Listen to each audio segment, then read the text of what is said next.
Baik, bismillahirrahmanirrahim. Assalamualaikum warahmatullahi wabarakatuh. Perkenalkan, nama saya Muhammad Fadel dengan NIM 60221221074. Pada video kali ini, saya akan mempresentasikan program yang sudah saya kerjakan dengan menggunakan model Name Entity Recognition, NER, sebagai tugas kedua dari mata kuliah Pemrosesan Bahasa Alami. Oke, lanjut saja untuk sedikit penjelasan mengenai model yang saya gunakan dan dataset yang saya gunakan.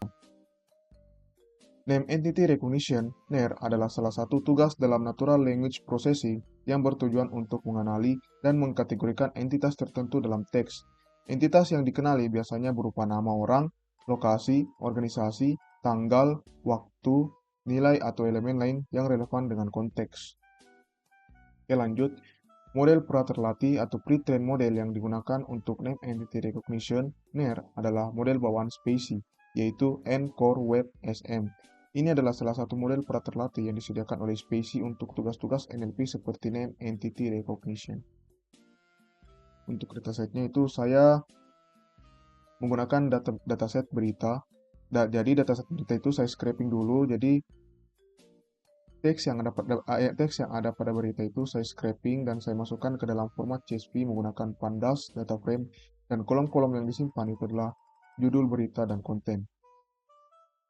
Setelah saya simpan dalam bentuk CSV, dataset saya pre-processing terlebih dahulu. Jadi teks diubah ke huruf kecil menggunakan lower casing, tanda baca, spasi berlebih, dan tanda hubung dihapus. Dengan tokenisasi teks dipecah menjadi token, stop word dihapus, setiap token diubah ke bentuk dasar stemming. Oke, lanjut untuk program. Perintah pertama yang saya jalankan itu adalah pip install specie. Jadi, pip install specie ini adalah perintah yang digunakan untuk menginstal library specie. Lanjut, Python mspecie download Ncore Web SM itu adalah perintah yang digunakan untuk mengunduh model pra-terlatih Ncore Web SM dari specie. Oke, lanjut. Import specie dan import pandas SPD. Jadi, import specie ini berfungsi untuk mengimport library specie yang saya install tadi.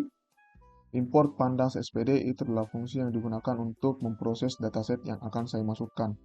NLP sama dengan specie .load Ncore Web SM itu adalah perintah yang digunakan untuk memuat model pre-training yang saya install tadi. Lanjut, df sama dengan pd.read csv itu adalah perintah yang digunakan untuk memasukkan dataset yang saya sudah pre-processing tadi. Lanjut, df extract entities dalam kurung teks itu memproses teks menggunakan model spesies dan mencari entitas yang dikenali. Docends itu mengembalikan daftar entitas yang dikenali. EndText itu adalah teks entitas. Label itu adalah label entitas. Contohnya itu seperti person untuk orang, org untuk organisasi. Jadi dia itu memberikan label pada teks yang sudah memiliki entitas. Lanjut untuk df entities sama dengan df proses content apply extract entities. Jadi dia itu menerapkan fungsi extract entities pada setiap baris teks di kolom proses konten dan menyimpan hasilnya di kolom baru entities. Kolom proses konten itu adalah kolom untuk hasilnya nanti.